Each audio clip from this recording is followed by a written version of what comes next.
நம்முடைய திரு கலை அரசியல் விமர்சகர் நம்மோடு இணைந்திருக்கிறார்.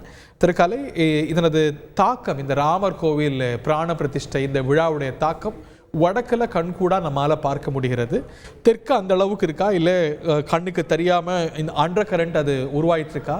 பிரதமர் நரேந்திர மோடியோடைய தமிழக விஜயத்துடைய அரசியல் தாக்கம் என்னன்னு நீங்க கருதுறீங்க? இல்ல, ராமர் கோவில் கட்டுவது என்பதையே அந்த ட்ரஸ்டுக்கு தான் தரணும் சொல்லி உச்ச நீதிமன்ற தீர்ப்புல இருக்குது.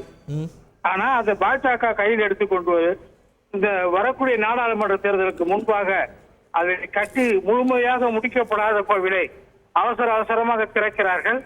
அதுல மோடி பிரதான பங்கு வகிக்கிற மாதிரி ஏற்பாடுகளை பண்ணிட்டு இருக்கிறாங்க. அவர் பிராமணர் இல்லை என்பதனால அவர் பிரதிஷ்டை செய்யக்கூடாதுன்னு சொல்லி சங்கராச்சாரியார் சொல்லிட்டு இருக்கிறாரு. அது ஒரு பிராமண எனக்கு தெரிஞ்ச சங்கராச்சாரியார் சொன்ன கருத்துங்கிறது முடிக்கப்படாத கோயில், அதனால அதை திறக்க கூடாது. அது பிராமணரா இல்லைங்கிறாரு மோடி. அத பிராமணர் இல்ல, அவர் பிரதிஷ்டை செய்யக்கூடாதுன்றாரு. அதனாலதான் அந்த பாலராமரை அந்த கர்ப்ப கிரகத்துல வைக்கக்கூடிய அந்த பங்கன்ல மோடி அவர்கள் கலந்து கொள்ளல. அதை மற்றவங்க தான் செஞ்சாங்க. அது சாஸ்திரப்படி ஏதோ செஞ்சா சொல்றாங்க. இது மோடி அந்த நிகழ்ச்சியில கலந்து கொள்ள திட்டமும் கிடையாது. நீங்க முன்னால ஒரு சில மாதங்களுக்கு முன்பாக கேட்ட அந்த ட்ரஸ்ட் அறிவிச்ச அறிவிப்பெல்லாம் பார்த்திருப்பீங்க. முன்னாடியே கொண்டு வச்சிருவாங்க. அவர் அந்த நிகழ்ச்சியில் 22ஆம் தேதி தான் கலந்துக்கிறாருங்கிறது முன்பே அறிவிக்கப்பட்ட ஒரு விஷயம். அது எந்த மாற்றமும் சரி, அது கரெக்ட்.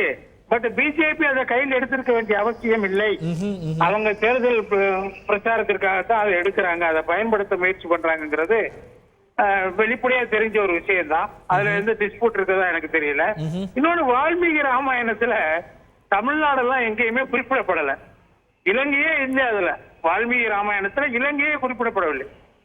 அது அங்க ஒரு ஒரு பெரிய ஏரியை ஒட்டிய பகுதி, ஏரியை கடந்துதான், கடலை கடந்துதான் இல்லை. அது ஏரியை ராமர் கடக்கிறாருங்கிற மாதிரிதான் இருக்குது. அந்த ஏரியை கடந்த இடத்துலதான் சீதை சிறைப்படுத்தப்பட்டார்கள் என்ற அப்படிதான் அது சொல்லுது.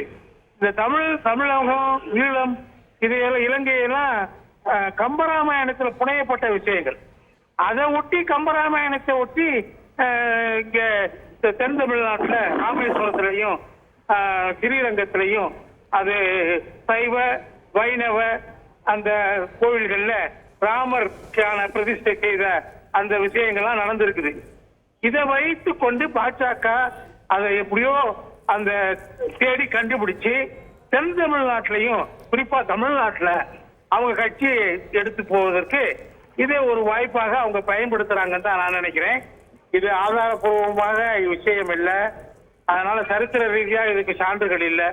இருந்தாலும் அந்த ராமநாதபுரம் ராஜா சேதுபதி மன்னர்கள் ராமேஸ்வரத்துல செஞ்ச அந்த ஒரு ஏற்பாடை முன்னிலைப்படுத்தி அவர் இன்னைக்கு இங்க தமிழ்நாட்டுக்கு வருவது என்பது, இந்த 2 கோயில்களிலையும் மோடி அவர்கள் போய் கலந்து கொள்வது என்பது நிச்சயமாக தமிழ்நாட்டுல தங்களுடைய அரசியல் பிரச்சாரத்தை முன்னெடுத்து செல்ல முடியுமா என்ற நோக்கத்தோடு தொடர்புடையது என்று நான் நினைக்கிறேன். Right, thank you very much. ஆனா அதை வெற்றி அடைவாங்கிறது கேள்விக்குறிதான். அதையும் நான் சொல்லிடுறேன். செய்திகளை உடனுக்குடன் தெரிந்து கொள்ள உடனே சப்ஸ்கிரைப் பண்ணுங்க.